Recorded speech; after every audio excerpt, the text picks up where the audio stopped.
नमस्कार, आदाब, स्वागत है आपका। मैं हूं आपके साथ आसिफ खान। हरियाणा के करनाल में किसानों को जमकर पीटा गया। प्रशासन ने किसानों के ऊपर लाठी भांजी, किसानों को दौड़ा दौड़ा कर मारा। विरोध प्रदर्शन कर रहे किसानों को किसी तरह से खेतों में भागकर जान बचाना पड़ी, लेकिन जो पुलिस के हत्थे चढ़ गए उनको मार मार के पुलिस ने उनकी हालत खराब कर दी। बताया जा रहा है कि कुछ की हालत इतनी ज़्यादा ख़राब हो गई किसानों की कि चंडीगढ़ के एम्स में रेफर करना पड़ा। उनकी हालत नाजुक बनी हुई है। सवाल ये उठता है कि बीजेपी के नेताओं का विरोध कर रहे किसानों के ऊपर आखिर प्रशासन ने इतने बल का इस्तेमाल क्यों किया? किसके इशारे पर किसानों के ऊपर लाठी भांजी गई हैं? क्या सरकार की तरफ से ये इशारा था कि जो विरोध कर रहे हैं किसान, जो बीजेपी के नेता बैठक में जा रहे हैं, अगर उनको काले झंडे दिखा रहे हैं उनके ऊपर लाठियां भांजी जाएं? तो क्या सरकार की तरफ से ये इशारा था? क्योंकि उस इलाके के डीएम साफ तौर पर पुलिस वालों से कहते हुए ये दिखाई दे रहे थे कि अगर कोई किसान विरोध प्रदर्शन करता है, अगर बीजेपी के नेताओं की गाड़ियां रोकने की कोशिश करता है या काले झंडे दिखाता है या इधर दिखाई दिया, तो उनको इतना मारना कि उनकी सर फोड़ देना।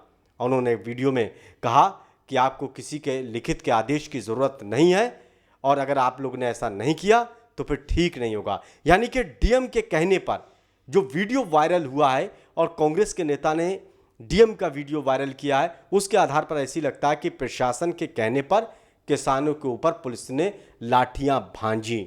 ये सुनिए आप पहले डीएम ने क्या कुछ कहा।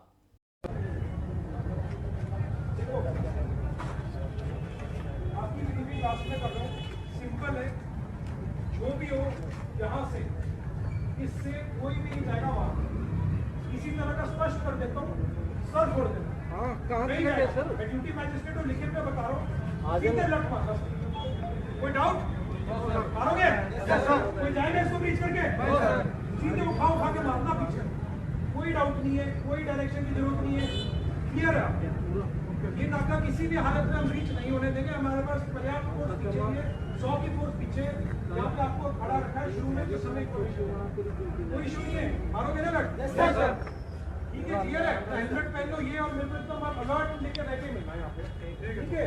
हम पूरी रात नहीं सोए यार, 2 दिन से ड्यूटी कर रहे हैं। आप तो सो के आए हो थोड़ा, कोई बात नहीं, अभी खींचना अभी अपने 6 घंटे, ठीक है? क्लियर है? सर ठीक है, कर लो। यहाँ से एक बंदा नहीं जाना चाहिए यार, मेरे पास आए नहीं यार, और अगर गया ना तो उसका सर फुटा होना चाहिए किसी का, ठीक है? क्लियर है ना आपको? तो सुना आपने किस तरह से डीएम के आदेश के ऊपर किसानों के ऊपर जो विरोध प्रदर्शन कर रहे थे, जिसका अधिकार लोकतंत्र देता है, संविधान देता है। संविधान में अधिकार है कि कोई भी अपने सरकार के खिलाफ, कानून के खिलाफ विरोध प्रदर्शन कर सकता है, लेकिन बीजेपी की सरकार शायद ये भी नहीं करने दे रही है, यानी कि संविधान का गला घोंट रही है। अब उसके बाद से राजनीति तेज हो गई। भाजपा के ही सांसद वरुण गांधी ने एक ट्वीट किया और उन्होंने लिखा कि मुझे उम्मीद है कि ये वीडियो एडिट होगा और डीएम ने ऐसा नहीं कहा होगा, वरना ये स्वीकार नहीं है कि लोकतांत्रिक देश में हमारे नागरिकों के साथ ऐसा बर्ताव किया जाए। अब इस तरह के आरोप प्रत्यारोप लग रहे हैं। उधर राहुल गांधी ने भी इस मामले को लेकर एक ट्वीट किया। राहुल गांधी ने कहा, फिर खून बहाया है किसान का, शर्म से सर झुक गया हिंदुस्तान का। राहुल गांधी ने ट्वीट के जरिए फिर एक बार से निशाना साधा है बीजेपी की सरकार के ऊपर। वही कांग्रेस के नेता रणदीप सुरजेवाला ने भी एक ट्वीट किया। उन्होंने लिखा कि खट्टर साहिब, आज करनाल में हर हरियाणवी की आत्मा पर लाठी बरसाई है। धरती के भगवान किसान को लहूलुहान करने वाली के शरीर से रिश्ते खून को आने वाली तमाम नस्लें याद रखेंगी।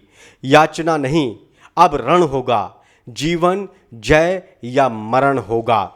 रणदीप सुरजेवाला ने ट्वीट कर निशाना साधा। सवाल बहुत खड़े हो रहे हैं सरकार के ऊपर, क्योंकि किसानों को अन्नदाता कहा जाता है, किसानों को भगवान कहा जाता है। वो किसान जो सबका पेट भर रहे हैं, उन किसानों पर किस तरह से लाठियां भांजी जा रही हैं। 9 महीने किसानों को हो चुके हैं आंदोलन करते हुए 3 कृषि कानून के खिलाफ, लेकिन सरकार ने ये कानून अभी तक वापस नहीं लिया। आज़ादी के बाद से सबसे बड़ा आंदोलन किसान आंदोलन है, लेकिन इस सरकार के ऊपर कोई फर्क नहीं पड़ रहा है, बल्कि सरकार किस तरह से कहर ढा रही है किसानों के ऊपर, ये करनाल की एक तस्वीर जो हमने आपको दिखाई।